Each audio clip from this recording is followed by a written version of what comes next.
বিসমিল্লাহির রহমানির রাহিম। আসসালামু আলাইকুম।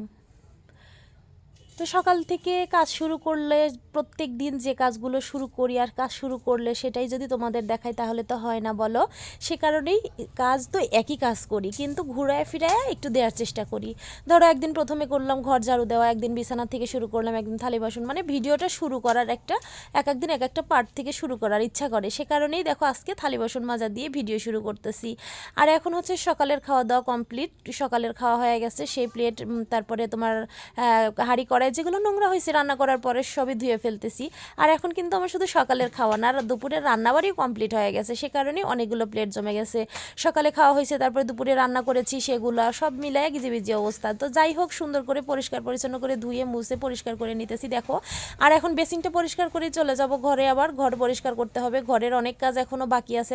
আজকে ঘর মোর ঝাড়া মোছা মানে অনেকটা বাকি, এখন পর্যন্ত কমপ্লিট করতে পারি নাই। কেননা আজকে কালকের ভিডিওতে তোমাদের বলছি যে আসলে এক একদিন না ইচ্ছা করে একটু আস্তে ধীরে কাজ করতে, ওরকম মানে ঝড়ের বেগে কাজ করে কমপ্লিট করে ফেলে রাখবো এরকম ইচ্ছা করে না। এক একদিন শরীর তো বোঝোই তো, শরীরের মধ্যে আর ভালো লাগে না। সে কারণে একটু ঝিম পারি যেদিন, সেদিন আবার একটু এলোমেলো হয়ে যায়। তো আজকে সেই ঝিম পাড়ানোর দিন। আর যে কমফোর্টার ধুইছি সেটার রেস্ট তো বাড়াচ্ছে, কেননা তিনবার করে সিজার করার পরে কেউ যদি এত চাপের কাজ করে তার অবস্থাটা কতটা খারাপ হতে পারে তোমরা একটু হলেও প্লিজ একটু ভাবে দেখো। যারা মেয়েরা দেখো, অন্তত মেয়েরা তো বুঝতে পারবে যে কতটা কষ্ট হয়।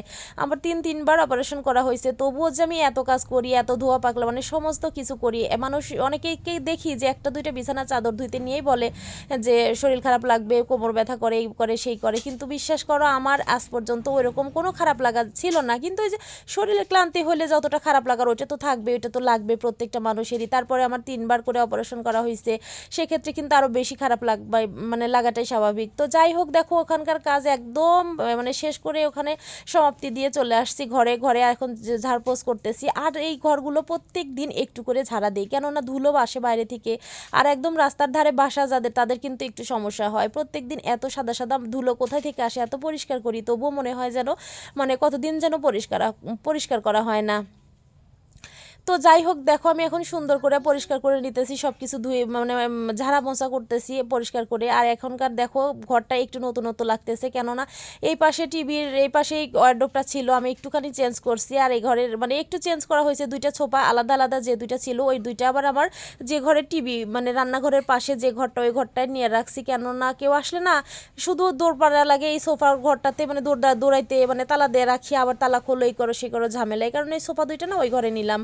তো ওখানে একটু ফাঁকা ফাঁকা লাগছিল, সে কারণে ওয়ারড্রোবটা দিয়ে একটু সুন্দর করে অন্যরকম করে গুছালাম। তো যাই হোক, দেখো এই ঘরগুলো সুন্দর করে গুছা নিতেছি, সোফাটা সুন্দর করে কুশনগুলো নামায়া ঝাড়া মুছে পরিষ্কার করে নিলাম। তারপরে আমার কাজ শেষ হয়ে গোসল দিয়ে একদম বিকেলে চলে আসলাম, মানে সব কাজ কমপ্লিট, গোসল করছি।